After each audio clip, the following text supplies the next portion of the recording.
What's up guys, PBD here and welcome to episode 31 of my road to Manchester City. Starting off this episode by doing the draft that I promised you guys I would do last episode. Going to go ahead, use our draft token, and we're going to go ahead and pick up the 4-3-2-1 formation. Perfect selection of formations because obviously the 4-3-2-1 is the formation I am currently using in both divisions and FUT Champions. So I was pretty hyped about that. There was going to be a stipulation for the draft, though, if we were going to do it in this series, and it was that every time a City player popped up, no matter who the other selections were, I had to choose the City player. So that is why I went ahead and chose Aguero over Messi and all those right there. I accidentally chose Gradel right there over Nolito, but I think Nolito does pop up once again. So sorry about that, but yeah, today is Saturday. You guys are seeing this on Sunday, and it's just not a good day to be a City fan. We lost to Chelsea. Don't think we deserve to lose. In fact, I think we could have easily won that game 3 or 4-0, but it was your typical FIFA game. You don't take your chances, you will pay the price, and that's what happened. 3 chances for Chelsea and 3 goals. We missed a sitter. De Bruyne misses an open net. Aguero misses a couple of chances. We just weren't scoring after that first goal. And it was very frustrating to see Chelsea win because I feel like we definitely played better than them. And to make things worse, the game ends with Aguero assaulting David Luiz, something he's done before. And he gets sent off. He's going to be gone for 4 games or more, which sucks because he's obviously one of our best players and very vital to our season. So that's going to be interesting to see how we cope with that. But not only that, we also lose Fernandinho for a few games because he also got sent off. Although I feel like the ref was absolutely awful in that game. And if Fernandinho was going to get sent off, I definitely think Fabregas should have got sent off too, because I'm pretty sure he started a fight with Fernandinho. But of course, no. Only we get the red cards. Chelsea get away with it. And I honestly wouldn't be surprised if Iheanacho, who also was involved in that altercation, gets a suspension. Because I just know we just have that luck as City fans. Like I said, Nolito does come back right there. And yeah, just really disappointed with that result. I don't know how this is going to affect us in the league. We are really going to struggle, I think, right now because Aguero obviously is an amazing player, but Fernandinho is really important to our midfield, and he is really good defensively and sometimes attackingly. So it's going to be interesting to see how we deal with it. We have Arsenal coming up soon. I honestly, if Iheanacho does get suspended, I'm really interested to see what Guardiola does because we're going to have no striker. Is he going to give a youth guy a chance? Probably not. I think he's just going to go with 5 midfielders and just no striker, or he's going to convert one of our midfielders into a striker. Who can play striker and is currently playing midfield? Honestly, no one. Maybe De Bruyne, which is kind of crazy, or he'll just tell Sterling or one of our wingers to play at striker, which is kind of terrifying because they're not that great. But whatever. We'll see how that goes. But yeah, we complete the draft over here. A very nice team. We got a Premier League team with Gareth Bale, and we also got a legend in Hadji right there. Also got Pogba, which I'm actually pretty excited for because he apparently is a machine this year in FIFA. So I'm very interested to try him out. And not only that, it's his inform card, so it should be even better than his normal card. We also have the inform Aguero, obviously one of my favorite players in real life.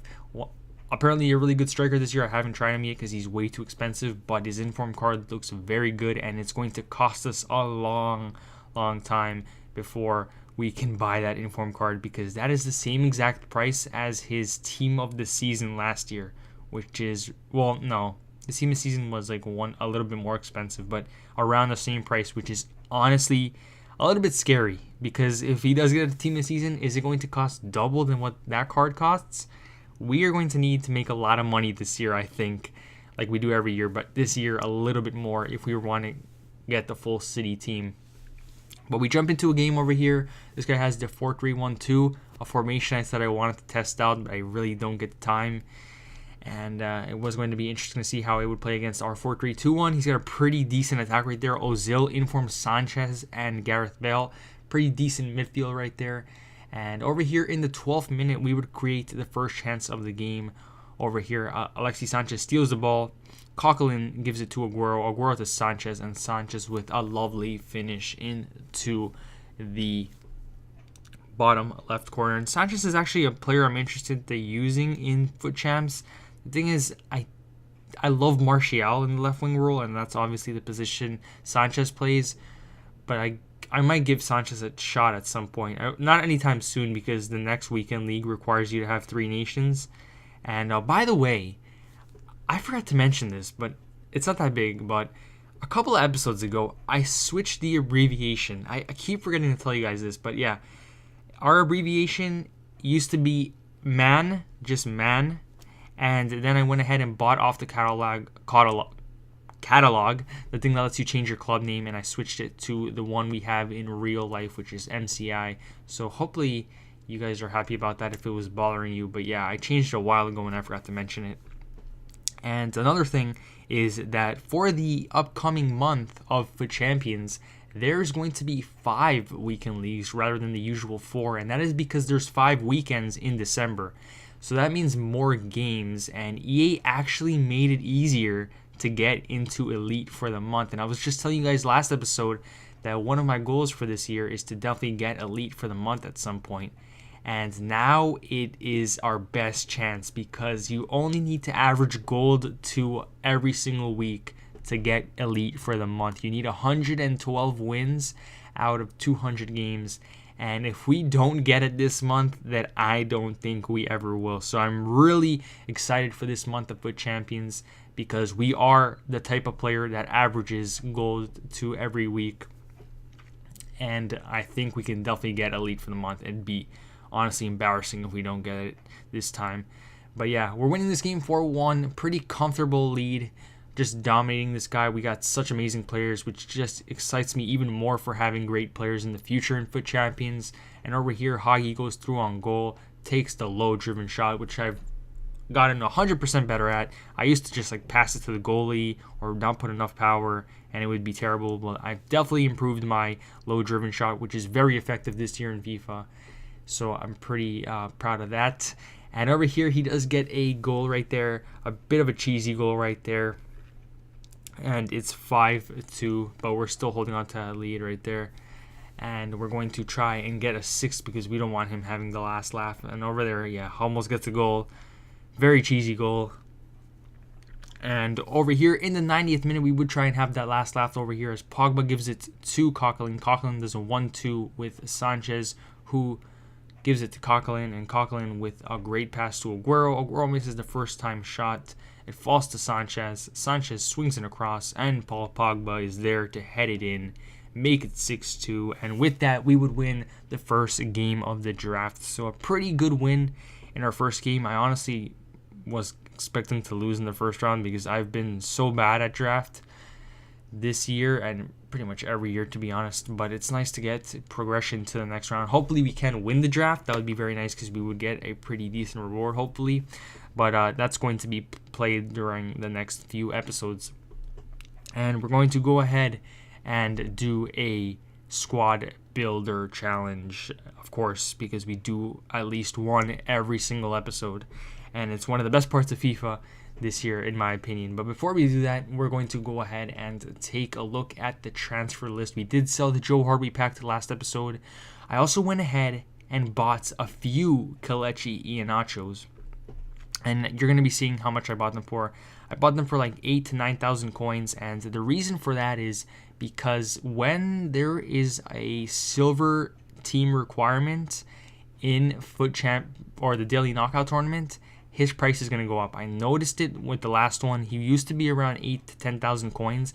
When that tournament came out, or when the tournament was approaching, he went up to 18,000. So if we can make 10,000 coins on each Iheanacho when that thing ever comes out, I'm going to be very happy with that. So I'm definitely going to try that out. I put a couple of thousand coins into Iheanachos. I also went ahead and discarded a bunch of gold duplicates that we had in our transfer list, because I just need the space, and I can't be bothered to have them there anymore. And the rare ones it doesn't really matter that much if we discard them, because they don't usually go for anything, even when they are requirements for the Squad Builder Challenge, so that's not too bad. I then went ahead and bought a bunch of MK Dons and Wimbledon players, because apparently they're a good shout for the next marquee matchups, and they have a lot of silvers, and if that does end up happening, we should be in the green for that.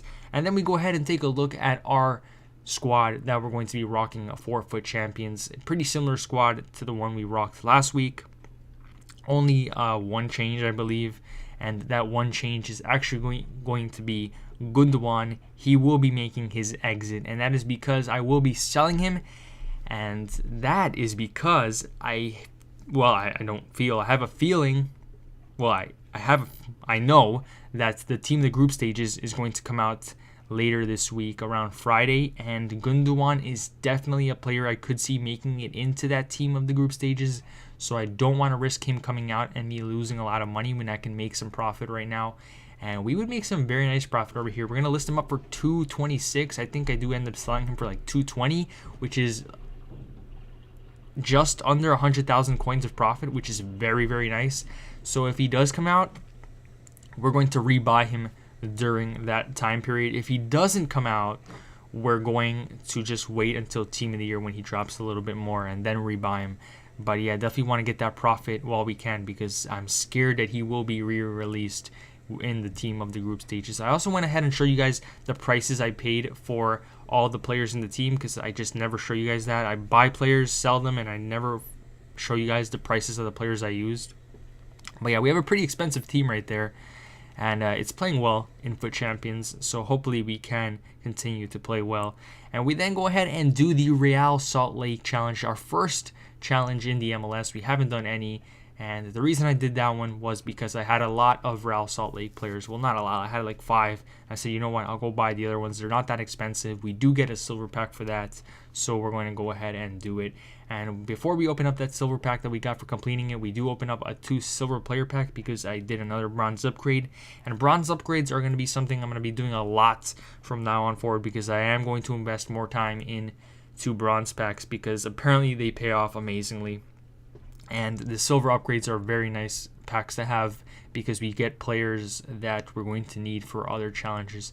And over there, from that silver pack that we did for completing the Real Salt Lake, we get a Young Boys player, which is absolutely perfect, because there is currently a marquee matchups for them, and we can make some very nice money on that. So a pretty good pack. And after that, this is it, guys. My name is Pippy Deed, and I'm out.